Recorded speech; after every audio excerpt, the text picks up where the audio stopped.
I want to go ahead and bring in meteorologist Allison Santorelli right now from the National Weather Service Prediction Center. That's the prediction center there at the National Oceanic and Atmospheric Administration. And Scott Simmons as well, who's the Director of External Affairs at the Mississippi Emergency Management Agency. Thank you both for being here on this very important day. Allison, what are some of the things that are catching your eye right now on how this storm is developing? Yeah, we've got a really significant long-duration winter storm that's already ongoing across portions of the south central United States.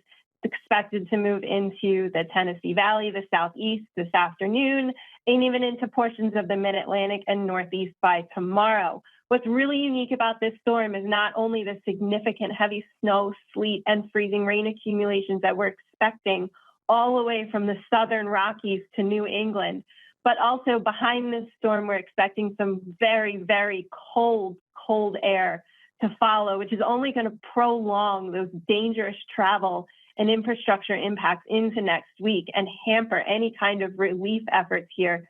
We've got over 200 million people under some sort of winter weather advisory or cold weather warning or advisory.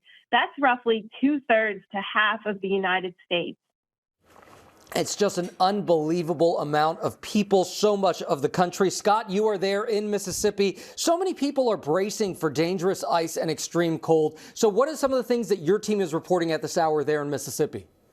We're seeing about 24 counties right now showing some form of ice or icing over on those bridges and roadways in the northern part of the state. And that's just a sign of the start of problems.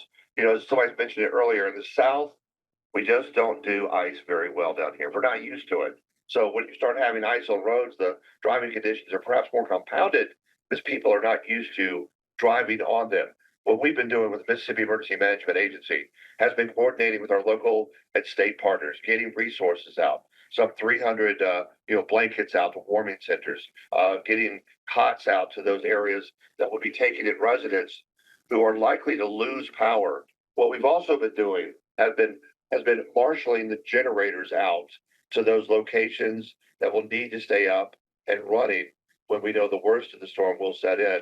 Those are going to cause problems for people. They're going to lose power. They're going to need to go to a place where they can at least stay warm. Scott, what are you telling your folks there in Mississippi? What are some of the key tips that people should keep in mind?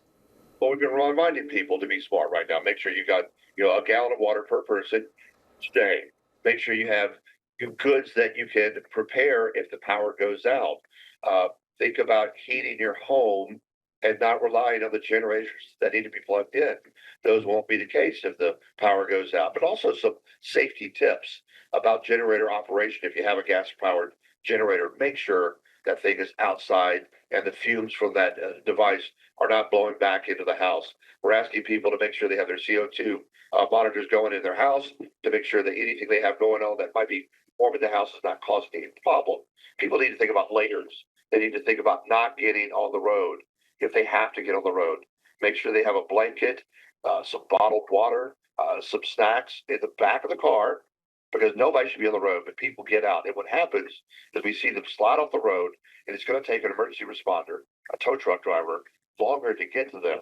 They could be stranded a lot longer than normal. Absolutely. Allison, as a meteorologist, what's the advice you're giving out there? Yeah, same thing. Stay off the roads. You have warm blankets, warm clothes in your house, plenty of food and water for your household if you lose power. We're particularly concerned with power outages across areas that receive significant icing, and that's from portions of the lower Mississippi Valley, from Louisiana to Mississippi area, Southwest Tennessee, and then also portions of the southern Mid-Atlantic.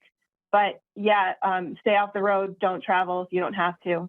All right, Allison Santorelli of the National Weather Service, Scott Simmons of Emergency Management there in Mississippi. Thank you both so much for joining us. Thank you.